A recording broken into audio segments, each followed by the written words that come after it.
क्या कारण है चालू के क्यों नहीं लागू कर पा रहे? कुलपति जी की क्या कुलपति की अपनी मनमानी है, मनमानी के चलते ऐसा कर रहे हैं। आपने कितने बार कुलपति जी को ये समस्या से अवगत कराया? कम से कम 20-25 बार मान लो आप। एक बार की बात, 2 बार की बात मैं नहीं करता। अवगत भी कराया, बैठकें हुई, बैठक में निर्णय है।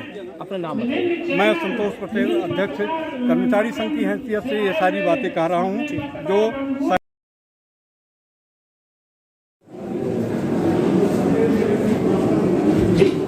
ये सारी सब इसमें रजिस्ट्रार साहब के द्वारा जारी किया गया है। सब मैंने लगाया, अभी तक पूरी नहीं हो पाई, क्या वजह रखती है?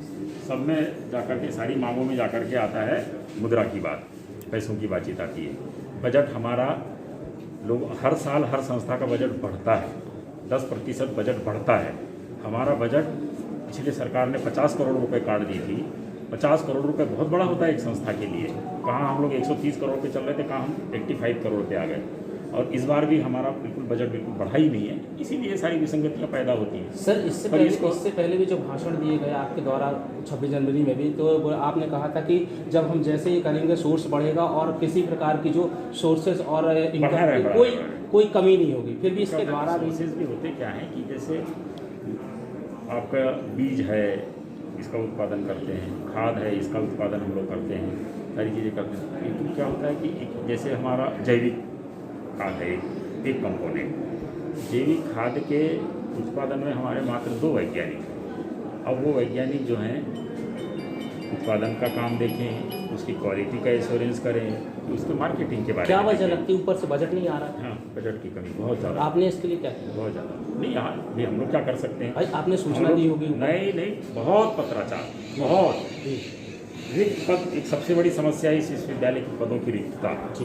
क्या होता है कि पदों की रिक्तता होने के कारण से जो कार्य की क्षमता है वो बहुत कम होती है।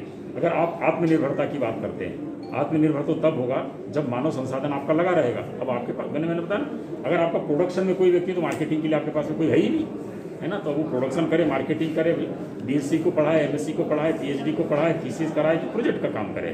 तो अब ये स्थिति कि किसी डिपार्टमेंट में तो मुश्किल से 3-3, 4-4 प्राध्यापक बचे हैं बस, और छात्रों की संख्या लगातार बढ़ते चली जा रही है।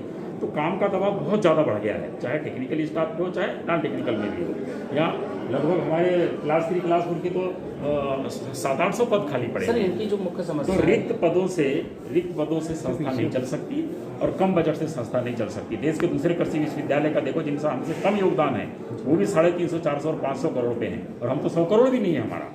तो कितनी मतलब मैंने तकलीफ जाती होगी चलाने में। ये है तो हर समस्या का जड़ बजट और पदों की रिक्तता। सर इनकी जो मुख्य समस्या है वो जो रिटायरमेंट के बाद जो है 5वें वेतनमान में 6वें वेतन 5वें वेतन कर दिया जाता है, क्या इसकी वजह क्या लगती है, क्यों ऐसा हो रहा है? मुख्य जो इनकी समस्याएं हैं ये राज्य सरकार से ही लेटर आया है। 2.26 का एक फार्मूला उन्होंने दी, उससे मल्टीप्लाई करके और आपको इनको देना है। उस कारण से हुआ है, वो एक विसंगति पैदा होगी, उसका पत्राचार चल रहा है। जवाब भी बराबर यहाँ से पत्राचार तो ज़बरदस्त हो रहा है। रिक्त पदों की भर्ती के लिए तो कम से कम 20 पत्र लिखे जा चुके हैं। भाई विश्वविद्यालय प्रशासन पत्र ही लिख सकता है, और क्या कर सकता है? इनकी मांगे कब तक पूरी हो पाएंगी? क्या उम्मीद है, क्या आश्वासन? ये मैं आश्वासन नहीं दे सकता कि कब तक पूरी होगी, समय की प्रतिबद्धता नहीं दे सकता मैं, लेकिन यह है कि सहानुभूतिपूर्वक विचार करेंगे, क्योंकि मैं तो कोई बाहर का व्यक्ति तो हूँ नहीं जी, जो इस सिस्टम को मैं नहीं जानता। मैं तो इन्हीं के बीच से आया हूँ, यही सब मेरे साथी हैं, मित्र लोग हैं, साथी लोग हैं, सब लोग। तो मैं इनकी समस्या को बहुत अच्छे से समझता हूँ, और पूरे संवेदनशीलता के साथ में और करेंगे। जो चीज़ हमारे उसमें आ सकती थी वो सब हमने कर दिए हैं। ये सिर्फ जहाँ बजट की बातचीत आती है वहाँ पर हम चाहते हुए भी वो हो जाते हैं। लास्ट सवाल, रुकावट कहाँ जा रही? शासन स्तर पर, मंत्री स्तर पर जा रही है या शासन के स्तर? नहीं, मंत्री जी इसमें डायरेक्ट कहीं इन्वॉल्व नहीं होते हैं। शासन से हम लोग जो हैं पत्राचार करते हैं, प्रमुख सचिव से, विभाग से करते हैं। प्रमुख सचिव से हमारा बराबर, चाहे वो बात रिक्त पदों की हो, चाहे वो बात हमारे वेतन की हो, चाहे बात वो बजट की हो, किसी भी प्रकार की कोई भी डिमांड आती है, कोई भी चीज़ ऐसी चीज़ आती है, तो उसको बराबर शासन को सूचित करते हैं, और शासन से जब इसकी सहमति प्राप्त होती है तो उसके आदेश भी जारी करते हैं। बिल्कुल कर देते हैं। Thank you. उनके 60 से 62 नहीं रहेगी, 60 ही रहेगी।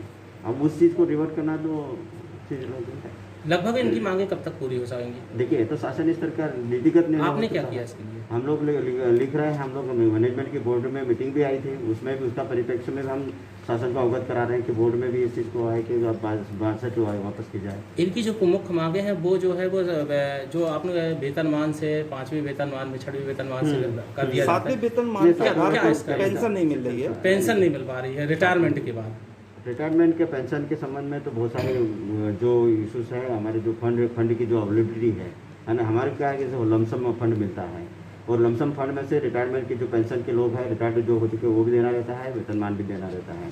हम लोग जो यूनिवर्सिटी के प्रशासन जो मांग करते हैं, जो फंड की जितनी मांग रहती है हम लोग के लगभग 135 करोड़ के लगभग मांग रहती है, उसके अगेंस्ट पैसा हम लोग को 80 करोड़ के लगभग मिलता है, 85 करोड़ के लगभग मिलता है। तो उसमें में हम लोग मीट आउट नहीं कर पाते हैं, तो इसलिए जो पेंशन की है वो थोड़ी जो रेगुलर है। आपने क्या सूचना दी ऊपर नहीं वो कि जो बजट है हम उसको भेजते बढ़ के हैं, मिलना हाँ चाहिए? डेफिनेट हम भेजते हैं, रिटर्न में भेजे हुए हैं हमारे।